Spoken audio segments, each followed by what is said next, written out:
গফরগাঁও বিশ্ব রোডের পাশে এক শান্ত সবুজে ঘেরা গ্রামে জন্ম জামিলের। খুব সাধারণ একটা পরিবার, কিন্তু ভালোবাসা আর মানবিকতায় ভরা। ছোটবেলা থেকেই জামিল সবার সঙ্গে মিলেমিশে চলতে ভালোবাসত। কারো বিপদে পড়লে সবার আগে পাশে দাঁড়ানোই ছিল তার স্বভাব। গ্রামের পাশ দিয়ে বয়ে গেছে এক শান্ত নদী। সেই নদীর ওপর ছিল একটা পুরনো ব্রিজ, জামিলের সবচেয়ে প্রিয় জায়গা। বিকেল হলেই সে ব্রিজে গিয়ে বসত, হাতে বাঁশি, চোখে নদীর ঢেউ। বাঁশির সুরে মিশে যেত নদীর কোলাহল।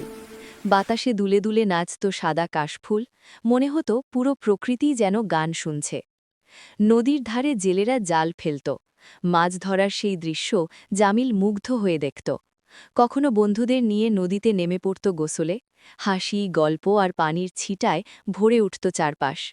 সেই মুহূর্তগুলো ছিল তাদের জীবনের সবচেয়ে সুন্দর সময়। জামিল একা নয়, তার পাশে আছে তার ভাইরা বুলবুল, রাজীব, সজীব আর সবুজ। 5 ভাই মিলে গ্রামে একসাথে সুন্দরভাবে বসবাস করত। তারা শুধু নিজেদের কথাই ভাবত না, গ্রামের প্রতিটা মানুষের খোঁজখবর নিত।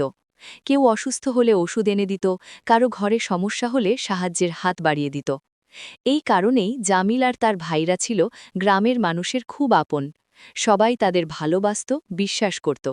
তারা প্রমাণ করে দিয়েছিল, বড় হওয়া মানে শুধু টাকা বা ক্ষমতা নয়, বড় হওয়া মানে মানুষের পাশে থাকা। আজও গফরগাঁও বিশ্ব রোডের সেই ব্রিজে দাঁড়ালে মনে হয় বাতাসে ভেসে আসে জামিলের বাঁশির সুর, নদীর ঢেউ আর কাশফুলের নাচ। একটা সুন্দর মানবিক গ্রামের গল্প।